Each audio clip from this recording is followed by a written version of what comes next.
What do railroads, warehouses, and parties all have in common? They're some of Marshall Kaplan's favorite holdings. Marshall's Managing Director of Morgan Stanley Wealth Management. Nice to see you here. Nice to be here. So there's a few interesting names that you do like: Union Pacific, Smart & Final, the warehouse chain, and the party supply retailer Party City. Let's start with Union Pacific, because this is a stock that's actually struggled in the last couple of weeks. Some concerns about what's happening with demand. So why is this stock attractive to you right now? I think this is a classic case of short-termism on the market's part. It's been a good few years for the rails in terms of carloads, earnings, cash flow, so on and so forth. Things started to change a bit sometime last year when energy started to slow down, coal started to slow down, and the street, as you know, can be very momentum-oriented. Earnings started to decline. Stock was up sharply last year, and it's down in about the mid-teens this year. However, what's happened is you had some operating efficiencies go south earlier in the year. The operating ratio, which is basically your operating expense over revenues. When times were good last year, you had a situation where they added resources, crews, trains, and now you find a situation where those resources are not necessarily... They laid off some workers. Yeah, exactly. So what's happening is we think as you get into easier comps, which you're going to see in the fourth quarter, you'll start to see momentum, operating efficiencies, and probably investor sentiment improve. And right now, the stock trades at about an 8% discount to the market. That's a bit unusual because usually you have about a 4% premium or so. So in a time when some are worried about overvaluation, that might be a stock to actually exactly. take a look at. And I think this is a wonderful time to accumulate positions because management is strong and earnings will ramp over time. All right, let's move to some retail names. Smart & Final. Now, this stock has performed better. Earnings actually increased last quarter. So tell me the story behind this name that caught your eye.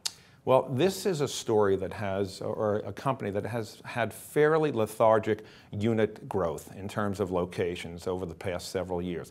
That's about to change. The company raised some funds with an IPO recently, and essentially the story, as we believe, is about 10% unit growth in terms of locations over the coming years, complemented by 4% same-store sales growth.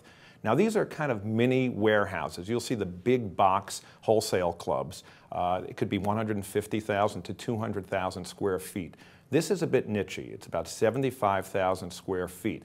One thing that attracts us is, demographically speaking, you have about 15% of the population currently living around the poverty line. About 45% literally live paycheck to paycheck. Smart & Final charges no membership fees.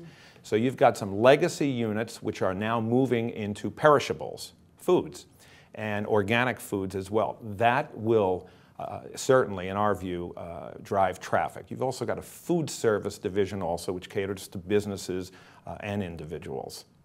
So also in the retail arena is Party City, and this also is a company that went public not too long ago, but it's very different. I mean, I look at the products they sell there. These are not necessities at Party City, right? So what sort of retail drive do you see going into these kind of stores? Where's the momentum going to come from? Well, party supplies in the United States is about a $15 billion market. It's amazing, It is. And actually, and this is seriously speaking, Halloween is actually a growth vehicle for the company. Here you'll also see mid to high single-digit revenue growth over time, but there are a number of margin drivers.